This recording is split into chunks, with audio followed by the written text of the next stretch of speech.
छत्तीसगढ़ की सुकमा दंतेवाड़ा सीमा पर उपमपल्ली केरलापाल इलाके के जंगलों में आज सुरक्षा बलों और नक्सलियों के बीच मुठभेड़ हुई, जिसमें 16 नक्सली मारे गए। वहीं इस मुठभेड़ में 2 जवानों को मामूली चोटें आई हैं।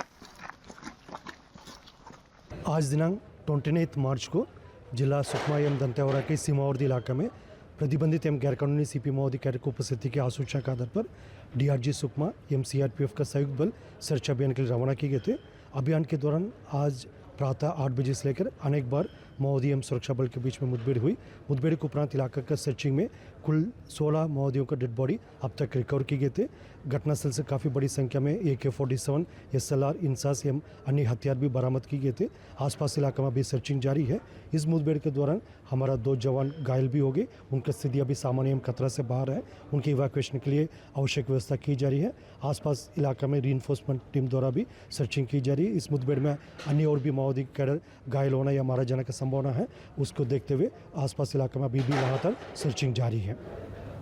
सर, बड़े कैडर कोई जगदीश का उपस्थिति का सूचना? आमतौर पर इस इलाका में सीपीएम माओवादी संगठन के दरबार डिविजनल कमेटी का, सीनियर माओवादी कैडर का, स्टेट लेवल कमेटी और डिविजनल लेवल कमेटी का और PLGA फॉर्मेशन का कैडर्स की उपस्थिति का सूचना मिलते हैं। उसी आधार पर ये पार्टी अभियान के लिए रवाना की गए थे। अभी मारे गए माओवादियों को शिनाख्ती कार्रवाई की जा रही है। शिनाख्ती जैसे कंप्लीट हो जाएगा हमको और विस्तार से कौन कौन माओवादी इसमें मारा गया उसके डिटेल मिल जाएगा।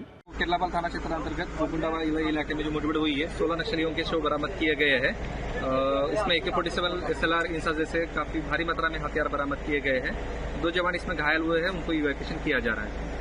सर, हथियार कौन कौन सा बरामद? AK-47, SLR, इंसास जैसे ऑटोमेटिक हथियार इस मुठभेड़ में बरामद हुए हैं। जी सर, ये अब तक का सुकमा जिले का सबसे बड़ा मुठभेड़ माना जा सकता है? हाँ, इसको माना जा सकता है। और जो पहाड़ी वाला जो इलाका है गोकुंडा वाले इलाके में दरबार डिवीजन की जो नक्सली है उनकी उपस्थिति यहाँ मौजूद होती है और ये उनपे कड़ा पहाड़ है। नक्सलवाद के खिलाफ इस कार्रवाई पर देश के गृह मंत्री अमित शाह की भी प्रतिक्रिया आई है। उन्होंने एक्स पर पोस्ट करते हुए लिखा, नक्सलवाद पर एक और प्रहार। हमारी सुरक्षा एजेंसियों ने सुकमा में एक अभियान में 16 नक्सलियों को ढेर कर दिया है और स्वचालित हथियारों का एक बड़ा जखीरा बरामद किया है। प्रधानमंत्री श्री नरेंद्र मोदी जी के नेतृत्व में हम 31 मार्च 2026 से पहले नक्सलवाद को खत्म करने के लिए संकल्पित हैं। हथियार रखने वालों से मेरी अपील है कि हथियार और हिंसा से बदलाव नहीं आ सकता, केवल शांति और विकास ही बदलाव ला सकती है।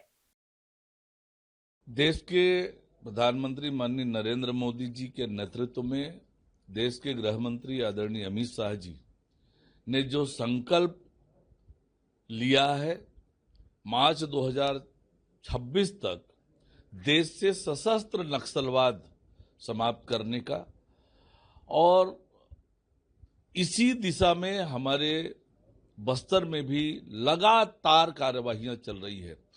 हमारे सुरक्षा बल के जवान कठिन और दुर्गम इलाकों में जाकर ऑपरेशन को अंजाम दे रहे हैं, चाहे वो अबूझमाड़ का इलाका हो, बैलाडीला की पहाड़ी हो।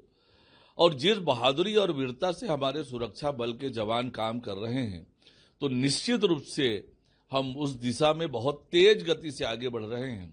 जब मार्च 2026 तक बस्तर से सशस्त्र नक्सलवाद पूरी तरह से समाप्त हो जाएगा, और आज जो मुठभेड़ चल रही है, निश्चित रूप से सुरक्षा बल के जवानों को मैं बधाई दूंगा, शुभकामनाएं दूंगा कि उनकी वीरता और बहादुरी से लगातार वो बस्तर को शांति और विकास की ओर लेकर जा रहे हैं। VK न्यूज, राष्ट्र के नाम।